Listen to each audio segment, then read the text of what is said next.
Hello दोस्तों, जियो गुरुजी classes में आपका स्वागत है। मैं रोहित शर्मा, सब्जेक्ट अपना ज्योग्राफी। देखिए लेसन नंबर 6 हमारा चल रहा है। इसका नाम है भारत के संदर्भ में नियोजन और सतत पोषणीय विकास। हमारा जो टॉपिक चल रहा है वो आज है इंदिरा गांधी नहर परियोजना, जो कि सतत पोषणीय विकास के अंतर्गत ही आता है। देखिए सतत पोषणीय विकास के बारे में मैंने आपको बताया था कि सतत पोषणीय विकास कहलाता है अगर हमारे इस धरातल के ऊपर जो भी संसाधन मौजूद है, इन संसाधनों का अगर व्यक्ति उपयोग में लेता है और वो उपयोगिता लगातार मतलब सतत है, कहीं पर कोई रुकावट नहीं है, हर व्यक्ति को हर संसाधन समय पर उपलब्ध है, तो सतत पोषणीय मतलब लगातार पोषण कहलाता है। मतलब ये कि किसी बिना रुकावट के अगर किसी व्यक्ति का आजीवन अगर विकास हो रहा है संसाधनों से, तो उसे सतत पोषणीय विकास कहेंगे। लेकिन अगर आपके विकास में संसाधनों की वजह से कमी आती है तो वो सतत पोषणीय विकास नहीं कहलाएगा। ठीक है,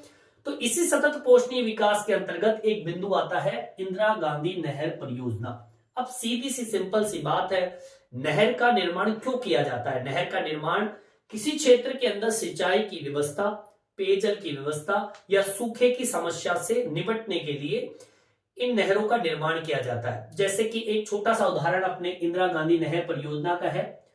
उदाहरण छोटा सा है लेकिन इसका काम बहुत बड़ा है। इंदिरा गांधी नहर परियोजना आपके पश्चिमी राजस्थान के अंदर एक हरियाली का एक मुख्य स्रोत बना। इसने अर्थव्यवस्था को उस क्षेत्र के अंदर बहुत ऊपर ला दी। इसके अलावा वहां की सूखे की जो समस्या है वो भी कई हद तक या फिर हम कहें कि बहुत हद तक कम कर दी। देखिए इंदिरा गांधी कमान जो क्षेत्र है या फिर हम कहें इंदिरा गांधी नहर परियोजना है, इस नहर को राजस्थान नहर के नाम से भी जाना जाता है और ये भारत में सबसे बड़े नहर तंत्र में से एक है। आगे बात समझ में, तो हमारी पहली फर्स्ट लाइन यही होगी कि इस नहर को राजस्थान नहर के नाम से जाना जाता है। कई बार एग्जाम में पूछ लिया जाता है कि राजस्थान, या कहे कि इंदिरा गांधी नहर का दूसरा नाम बताइए, या फिर कहे राजस्थान नहर का दूसरा नाम बताइए इंदिरा गांधी नहर। तो राजस्थान नहर इंदिरा गांधी नहर के नाम से ही है। ठीक है, तो पहली लाइन हमारी यही होगी। पॉइंट टू पॉइंट मैं इसके बारे में लिखूंगा, इस नहर को राजस्थान नहर के नाम से जाना जाता है। आगे बात समझ में, राजस्थान नहर के नाम से भी इसको जानते हैं। सेकेंड लाइन आपको लिखनी है क्या? भारत में सबसे बड़े नहर तंत्रों में से एक है। ठीक है, भारत के सबसे बड़े नहर तंत्रों में से एक नहर इंदिरा गांधी नहर है। आगे असल में मतलब जितनी भी बड़ी बड़ी नहर है उसमें से एक नहर आपकी इंदिरा गांधी नहर परियोजना है। आगे बात समझ में, अब आगे सुनिए। देखिए ये जो नहर है इसका जो मॉडल है या फिर हम कहें इस परियोजना की जो शुरुआत की थी वो किसने की थी? 1948 के अंदर एक व्यक्ति था कंवर सेन।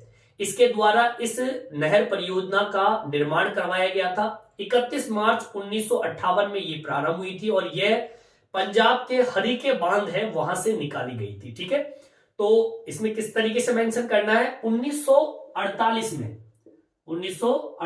में क्या व्यक्ति का नाम था? व्यक्ति का नाम था कंवर सेन। ठीक है, कंवर सेन के द्वारा। ठीक है, अब आपसे एग्जाम में क्वेश्चन पूछ लिया जाए कि इंदिरा गांधी नहर परियोजना किसने प्रारंभ की या उसका मॉडल किसने रखा, तो भैया कंवर सेन नाम आपको याद रहना चाहिए।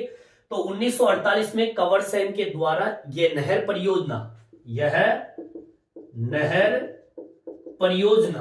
अब यह परियोजना कब शुरू की गई थी? यह परियोजना शुरू की गई थी 31 मार्च 1958 के अंदर। ठीक है, 31 मार्च 1958 ठीक है में प्रारंभ की गई। ठीक है, बिल्कुल एक एक पॉइंट आपको मैं बता रहा हूं। अब प्रारंभ कर दी, कहां से निकाली थी इस नहर को? पंजाब के हरीके बांध से। ठीक है, इस नहर को पंजाब के हरीके बांध से निकाला गया है। ठीक है, कौन से बांध से? हरि के बांध से इस परियोजना को, इस नहर को निकाला गया था। और ये हरि के बांध कहां पर मौजूद है? पंजाब के अंदर। ठीक है, चलिए आगे की ओर बढ़ते हैं। देखिए, अगर मैं इस नहर की बात करूं तो ये राजस्थान के थार मरुस्थल और पाकिस्तान की जो सीमा है उसके समानांतर 40 किलोमीटर की औसत दूरी पर बहती है। मतलब ये कि अगर मान लीजिए आपका ये पश्चिमी राजस्थान है, ठीक है, और इसके लगता हुआ ये आपका क्या है? पाकिस्तान है। ठीक है, ये आपका थार मरुस्थल है। ठीक है, तो इसकी जो ये एरिया है ये कम से कम 40 किलोमीटर का जो दायरा है, इस दायरे से इस नहर तंत्र को गुजारा गया है। आगे बात समझ में। और इसी क्षेत्र के अंदर अगर मैं बात करूं, 40 किलोमीटर का जो दायरा है, इस 40 किलोमीटर की औसत दूरी के अंदर ही, ठीक है, औसत दूरी या कह दीजिए इसकी दूरी, पाकिस्तान और थार मरुस्थल के बीच की दूरी मान लीजिए 40 किलोमीटर का दायरा। और इसी क्षेत्र से इस नहर की कुल लंबाई जो नियोजित की गई है वो है 9060 किलोमीटर। मतलब इतनी लंबी ये नहर है और 40 किलोमीटर पाकिस्तान और थार मरुस्थल के बीच की दूरी पर ये नहर मौजूद है। समझ में आई बात? इसको भी आप मेंशन कर देंगे, लिखेंगे क्या क्या लिखना है आपको? इसमें लिखना है कि यह नहर राजस्थान के थार मरुस्थल, यह नहर राजस्थान के थार मरुस्थल, ठीक है, व पाकिस्तान, आगे बात समझ, इधर से तो थार मरुस्थल हो गया और इधर से पाकिस्तान हो गया, पाकिस्तान सीमा के समानांतर कितनी औसत दूरी? 40 किलोमीटर की औसत दूरी पर यह नहर बनाई गई। ठीक है, अब इसकी लंबाई की बात कर लेते हैं। इस नहर की कुल नियोजित, योजना पूर्व बनाई गई थी, इस नहर को योजना से बनाई थी, इसलिए बोलेंगे नियोजित। इस नहर की कुल नियोजित लंबाई कितनी बताई मैंने आपको? 9060 किलोमीटर, 9060 किलोमीटर है। क्लियर, समझ में आई बात? अब देखिए, इस नहर की एक तरीके से सिंचाई की सुविधा जो प्रदान की इस नहर ने, वो एरिया कितना है? ये नहर 19.63 लाख हेक्टर जो भूमि है, जो कृषि योग्य कमान क्षेत्र है, वहां पर सिंचाई सुविधा प्रदान करेगी या करती भी है। ठीक है, लिख देंगे इसको भी। इस नहर द्वारा 19.63 लाख हेक्टेयर कृषि योग्य भूमि को सिंचाई प्रदान करती है। कुल की बात कर रहा है ये 19.63 लाख हेक्टेयर भूमि को सिंचाई सुविधा प्रदान करती है। समझ में आई बात? आपको इसी के अंदर एक लाइन और मेंशन करनी है कि कुल कमान क्षेत्र में से 70% क्षेत्र जो है वो नहर तंत्र मतलब मुख्य नहर के द्वारा, और शेष जो बच गया भाग वो लिफ्ट नहर के द्वारा सिंचाई की जाती है। अब दोनों में क्या अंतर है? एक तो नहर होती है अपने आप बहती है, प्राकृतिक है, और एक नहर होती है जिसको बहाई जाती है मशीनों के द्वारा, उसे बोलते हैं लिफ्ट नहर। दोबारा सुनिए, कुल कमान क्षेत्र में से 70% क्षेत्र तो नहर क्षेत्रों के द्वारा, और शेष जो बच गया वो क्षेत्र लिफ्ट नहर तंत्र के द्वारा सिंचाई की जाती है। ठीक है, इसको मेंशन कर देते हैं इसके नीचे ही। देखिए, कुल कमान क्षेत्र का 70% भाग पर मुख्य नहर द्वारा व शेष क्षेत्र पर लिफ्ट, लिफ्ट का मतलब होता है मशीनों के द्वारा जो पानी को ऊपर उठाया जाता है उसे बोलते हैं लिफ्ट, और ये मुख्य नहर है जो प्राकृतिक तौर पर बहती है उसे बोलते हैं मुख्य नहर। तो कुल कमान क्षेत्र जो आपका ये कुल कमान क्षेत्र है ना, 19.63 लाख हेक्टेयर भूमि, इस कमान क्षेत्र पर 70 मतलब इस 19.63 लाख भूमि का हेक्टेयर भूमि का 70% भाग जो है वो सिंचित था किसके माध्यम से? मुख्य नहर के द्वारा। फिर जो 30% भाग बच गया, ठीक है, वो किसके द्वारा सिंचित होता है? लिफ्ट नहरों द्वारा सिंचित होता है, मतलब मशीनों के द्वारा। क्यों? क्योंकि लिफ्ट नहर उन क्षेत्रों में उपयोग आती है जहां पर भाग थोड़ा उबड़ खाबड़ है या फिर उठा हुआ है। मुख्य नहर जो कि साधारण तरीके से बहती है, वहां पे तो कोई आपत्ति है नहीं, लेकिन जो शेष बच गया आपका 30% भाग, उनको मशीनों के द्वारा, मोटर के द्वारा पानी को ऊपर उठाया जाता है और फिर वहां पे सिंचाई की जाती है। तो लिफ्ट नहर का तो 30% हो गया और मुख्य नहर का 70% भाग हो गया, इसके द्वारा सिंचाई की जाती है। यहां तक आपके समझ में आ गया होगा। एक बार मैं फिर से रिपीट कर देता हूं, सुन लीजिए। देखिए, इस नहर को राजस्थान नहर के नाम से जानते हैं। दूसरा, भारत के सबसे बड़े नहर तंत्रों में से एक है इंदिरा गांधी नहर तंत्र। 1948 में कंवर सेन के द्वारा इस नहर परियोजना को 31 मार्च 1958 में प्रारंभ किया गया था। इस नहर को पंजाब के हरीके बांध से निकाला गया था। यह नहर राजस्थान के थार मरुस्थल और पाकिस्तान की सीमा के समानांतर 40 किलोमीटर की औसत दूरी पर इस नहर को बनाया गया था। इस नहर की कुल लंबाई, नियोजित लंबाई है 9060 किलोमीटर।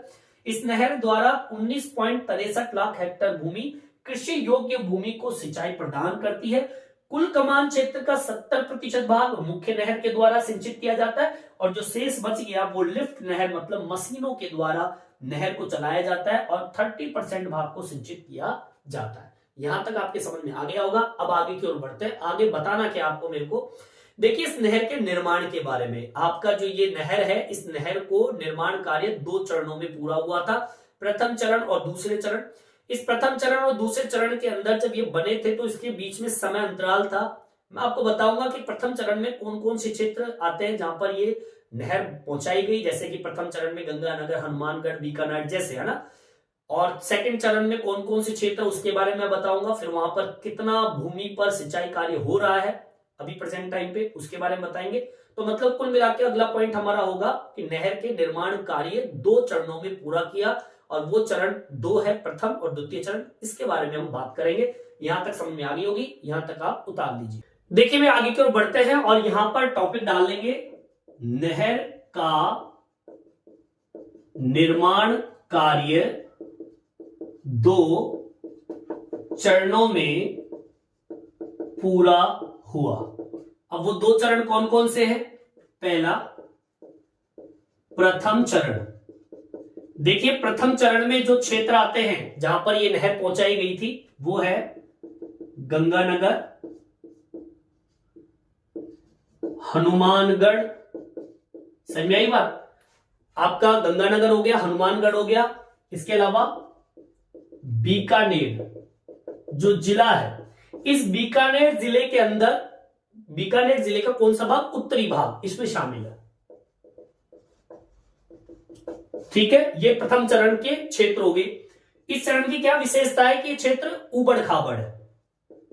इस चरण क्षेत्र का भाग उबड़ खाबड़ है। ठीक है, और खास विशेषता, इस चरण का कृषि योग्य कमान क्षेत्र जो है, मतलब ये एरिया कितना बड़ा है? 5.53 लाख हेक्टेयर भूमि क्षेत्र है। ठीक है, इस चरण का कृषि कमान क्षेत्र 5.53 लाख हेक्टेयर भूमि है। समझ में आई बात? ये तो भैया प्रथम चरण हो गया। सेकंड चरण, द्वितीय चरण। और द्वितीय चरण के अंतर्गत आते हैं कौन कौन से क्षेत्र? द्वितीय चरण में आता है जैसे कि बीकानेर आता है, जैसलमेर आता है। समझ में आई बात? बीकानेर, जैसलमेर, बाड़मेर, जोधपुर, बाड़मेर, जोधपुर, चूरू भी इसके अंदर शामिल है। ठीक है, बीकानेर, जैसलमेर, बाड़मेर, जोधपुर, चूरू और एक है नागौर शामिल है। आगे बात सब में। अच्छा, जैसे ये ऊबड़ खाबड़ है, इसकी भी एक विशेषता है। इस चरण क्षेत्र के अंदर, इस चरण क्षेत्र के अंदर की बात करें तो स्थानांतरित बालू टिब्बे, मतलब टीले आपको यहां पे मिलेंगे जो कि स्थानांतरित है, एक स्थान से दूसरे स्थान पे जाते हैं। और यहाँ की ग्रीष्म ऋतु की विशेषता बताऊं, 50 डिग्री सेल्सियस तक तापमान पहुंच जाता है। ठीक है, लिख दीजिए। इस चरण क्षेत्र में स्थानांतरित बालू टीले पाए जाते हैं। आगे बात समझे, मतलब एक स्थान से दूसरे स्थान पर चले जाते हैं। ठीक है, या फिर हम कहें यहां बालू टीले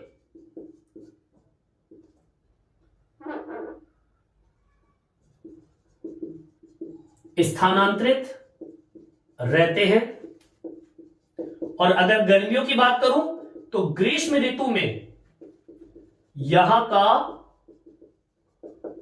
औसत तापमान जो है कितना रहता है, 50 डिग्री सेल्सियस से ऊपर।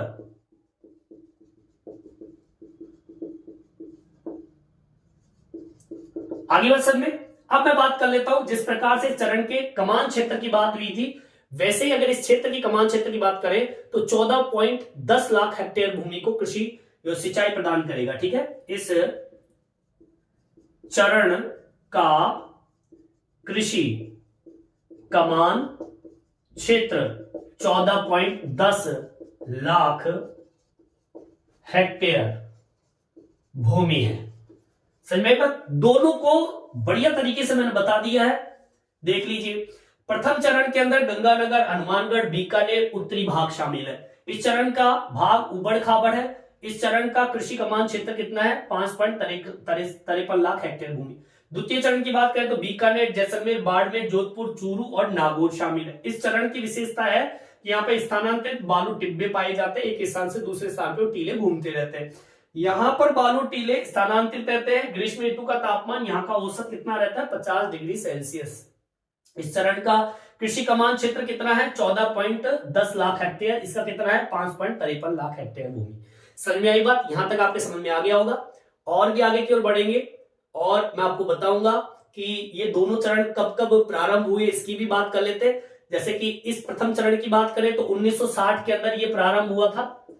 ठीक है, और इसकी अगर बात करें द्वितीय चरण की तो 1980 के अंदर ये प्रारंभ हुआ था। इसके बारे में लिखवा दूंगा आपको। ठीक है, ये 1980 के मध्य के अंदर ये प्रारंभ हुआ था। ठीक है, चलिए यहां तक आपके समझ में आ गया होगा, यहां तक आप उतार लीजिए।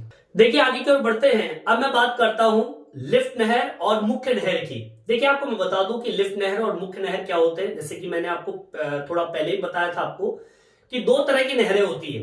यहां तक तो आपके समझ में आ गया कि भाई जो ये इंदिरा गांधी नहर परियोजना है वो किसने प्रारंभ की थी, कब प्रारंभ की थी, और ये इसके कितने चरण हैं, निर्माण के प्रथम और द्वितीय चरण कहां कहां पे थे, ये समझ में आ गया। अब थोड़ी नहर की थोड़ी विशेषताओं के अलावा नहर के काम भी देख लेते हैं और इस नहर के द्वारा हमारे राजस्थान को कितना फायदा हुआ उसकी भी बात कर लेते हैं। इस नहर का निर्माण कब शुरू हुआ था उसकी भी बात करेंगे, और इससे नहर से सकारात्मक और नकारात्मक दोनों तरह के प्रभाव पड़े, फायदे दोनों हैं, अच्छे भी हैं और बुरे भी हैं, उसकी भी मैं बात करूंगा। अर्थव्यवस्था में क्या योगदान रहा इस नहर का उसकी भी बात करूंगा।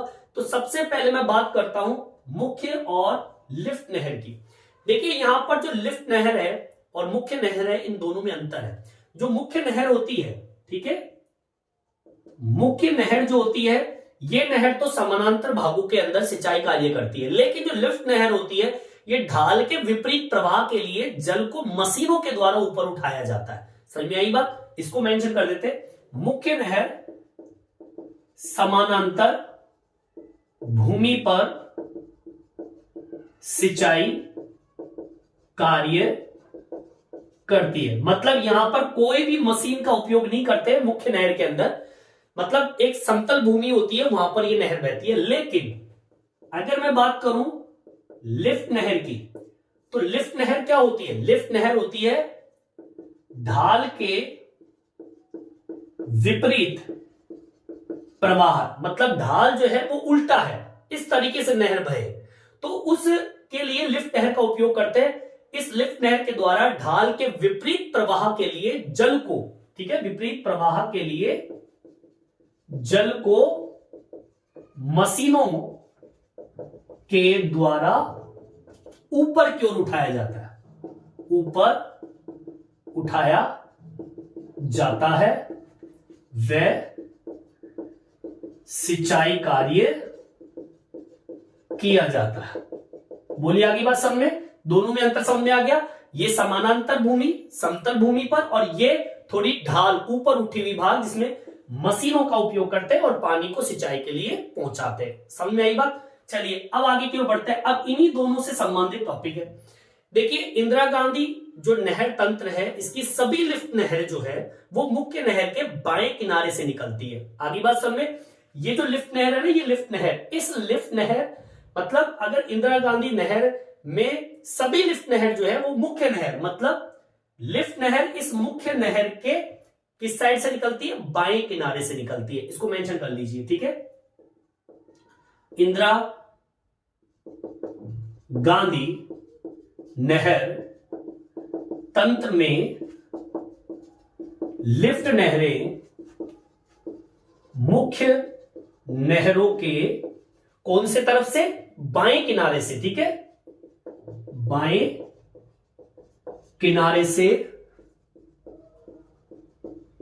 निकलती है। समझ में आई बात, यहां तक समझ में आ गया। जबकि मुख्य नहर के दाएं किनारे पर सही जितनी भी नहरें हैं वो प्रवाहित होती है, जो भी नहर है वो आपके दाएं किनारे पर, जो बच गई नहर है, ठीक है। जबकि मुख्य नहरों के दाएं भाग पर प्रमुख नहरें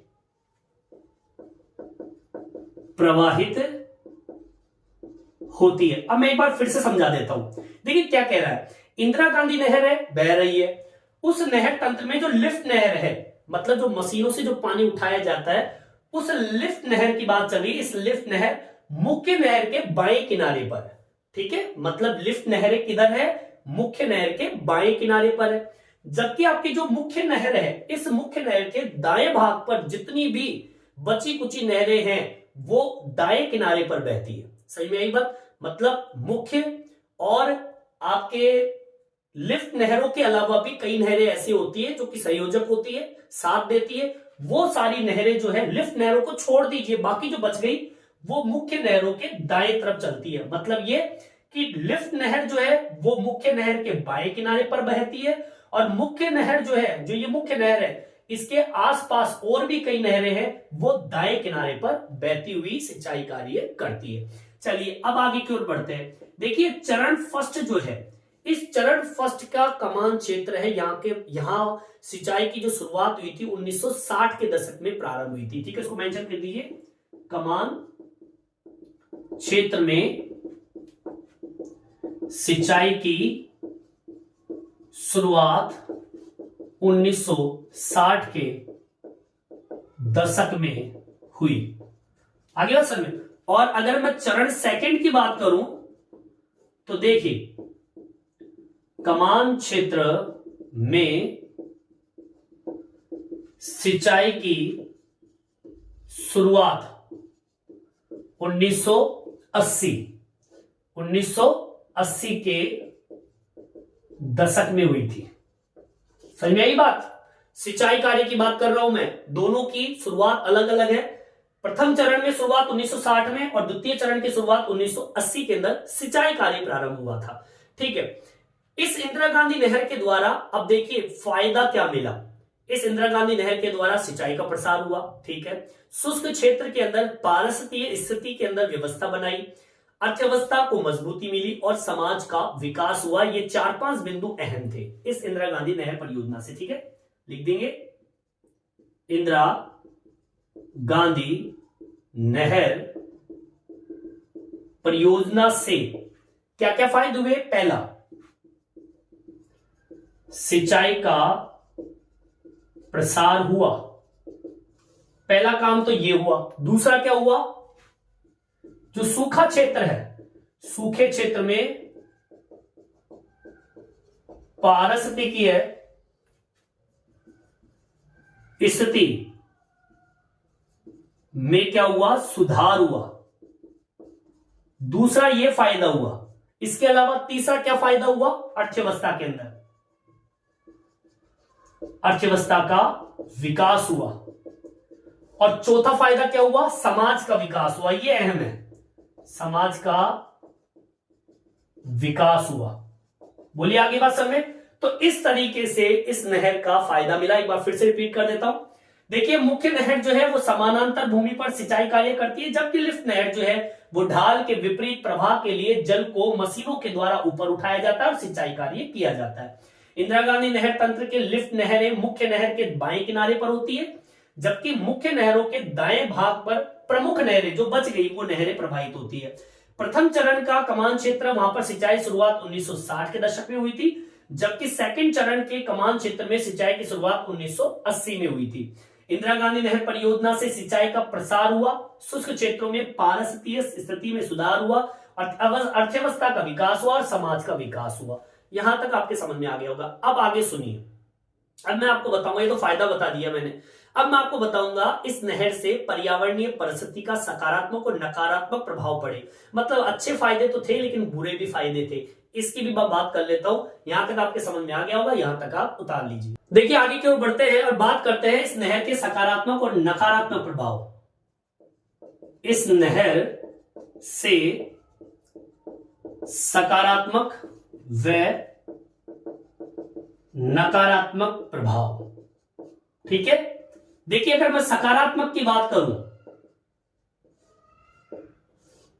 अगर मैं इस नहर के सकारात्मक मतलब लाभ की बात करूं तो भैया फायदे तो बहुत हुए हैं, जैसे कि मृदा में नमी बनी रही, मतलब शुष्कता नहीं रही, गीला रहा। इसके अलावा वनीकरण हुआ, मतलब वनों का विकास हुआ, ठीक है। तीसरा, चरागाह का विकास हुआ, यह भी फायदा हुआ, पशुओं को चरने के लिए जमीन बनी। इसके अलावा वायु अपर्दन पर रोक लगा, यह भी फायदा हुआ क्योंकि मिट्टी गीली होगी तो उड़ेगी नहीं। इसके अलावा भूमि हरी भरी रही, यह भी फायदा है, ठीक है। इसके अलावा बालू निक्षेप है, रोक लगी, मतलब बालू मिट्टी एक स्थान से दूसरे स्थान पर नहीं गई। अब बात करते हैं नकारात्मक प्रभाव की, बुरे प्रभाव। दो प्रभाव थे, एक तो जल भराव और दूसरा मृदा लवणता में वृद्धि, मतलब मिट्टी जो हो गई वो खारी हो गई, बेकार हो गई। सही में यही बात। चलिए यहां तक समझ में आ गया होगा। फायदे और नुकसान दोनों मैंने आपको बता दिए।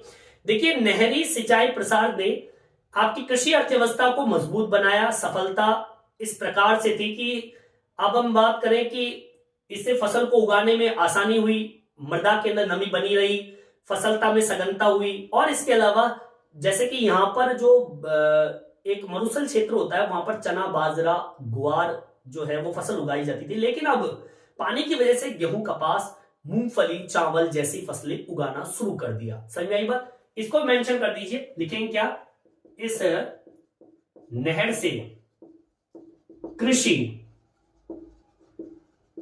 अर्थव्यवस्था मजबूत हुई, ठीक है। दूसरा, इस नहर से सिंचाई प्रसार व मृदा में नमी बनी रही, जिसके कारण बाजरा, गवार, मक्का आदि के स्थान पर पानी की वजह से क्या फसल होगी, गेहूं, चावल, है ना, गेहूं, चावल, कपास, मूंगफली ऐसी फसलें उत्पादित हुई। यह फायदा जरूर है, ठीक है। इस नहर तंत्र ने कृषि और पशुधन उत्पादन में एक विशेष भूमिका निभाई है, ठीक है।